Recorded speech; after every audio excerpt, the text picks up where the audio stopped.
Good afternoon, Miss Maribel. Good afternoon, ma'am. Okay, Miss Maribel, can you tell me about yourself? I'm Maribel Boksit, ma'am. Married, two children, ma'am, boys and girls. Okay, I have few questions for you to answer, so let's start. Why do you want to Yes, work as a maid? I want to work as a maid, ma'am, to earn money for the future of my two children, ma'am. Why you choose Malaysia when there is a lot of other countries? I choose Malaysia, ma'am, because employer is good in need. How are you qualified for this job? Hardworking, ma'am. May I know what is your education level is? High school graduate, ma'am. What recent, Sorry, ma'am. what is your recent working experience? A babysitter, ma'am. Do you have experience? Have a before? Yes, ma'am. Can you please tell the place and how many years and months you've been working for?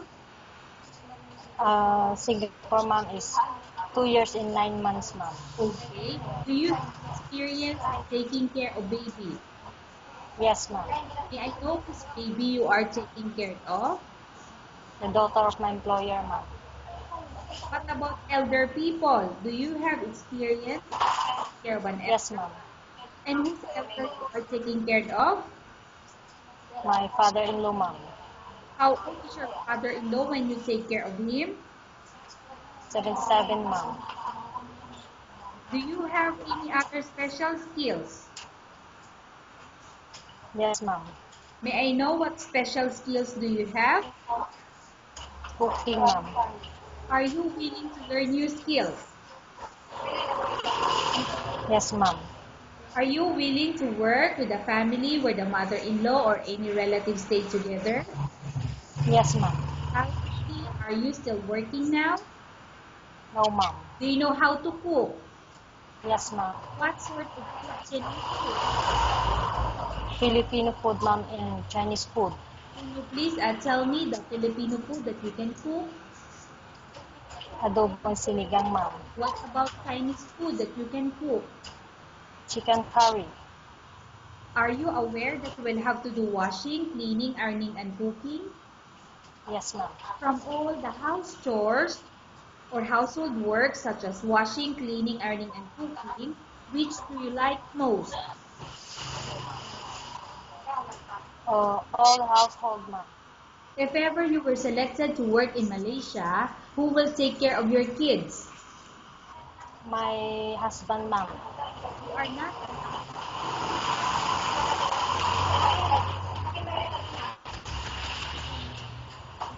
Miss Maribel, Yes, you ma'am. are not allowed to use handphone during working hours.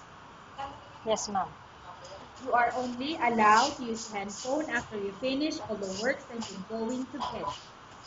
Yes, ma'am. But you will be needed to surrender the handphone to your employer in the morning, and your employer will return back to you once you go Yes, ma'am. out that you're using your handphone and it's affected your work performance. Your employer will phone and you're not allowed to use it anymore. Instead, your employer will you're only allowed to bring normal phone and you're not allowed to bring smartphone. Are you agreed for the terms and conditions? Yes, ma'am.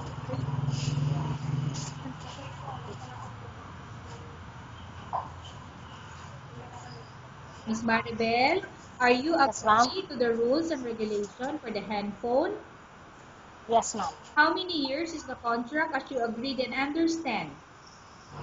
2 years, ma'am. Can you describe for me your ethics or your attitude? I'm honest and polite, ma'am. How can you assure to us that you will work hard in Malaysia? I will finish. Uh, I will do the best to finish my contract, ma'am. Can you promise not to use the telephone without the permission? Yes, ma'am. Can you promise not to put on makeup but to dress properly for work? Yes, ma'am. Can you promise not to invite friends and relatives without the consent of your employer? Yes, ma'am. Can you promise not to ask for advance salary from your employer under any circumstances? Yes, ma'am. Do you understand the rules and regulations of the agency? Yes, ma'am. Do you pay any placement fee for you to come to Malaysia to work as a maid? No, ma'am. Do you have any history of sickness, such as cancer or any other illness? No, ma'am. Do you suffer from any skin diseases, allergy, or physical defect? No, ma'am. Illness. No, ma'am. Do you smoke? No, ma'am. Condition. Sorry, ma'am. Have you undergone medical attention? No, ma'am. Are you medically fit? Yes, ma'am. Are you in any? No, ma'am. Are you allergic with any food? No, ma'am. Are you prepared to work for the employer of any race?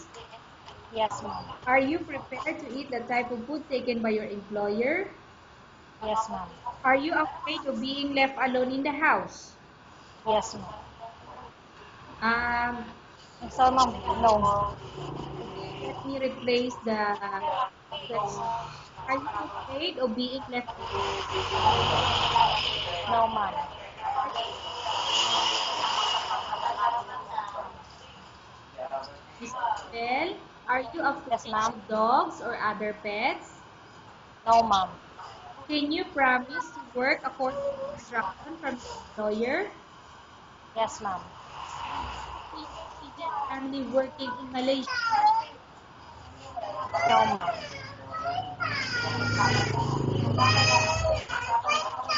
Motivate study. I have a good you want arrival in Malaysia within 6 months. If ever any of your family members pass away, what will you do? Will you continue to work to finish your contract or you will go back? If my employer allow me to go home, I will continue and finish my contract now. Tell us about yourself and why do you want to work in Malaysia as a I want to work in Malaysia because I want to help my family and Okay, secure Miss my 2 children now. Okay. What do you want to tell to your employer?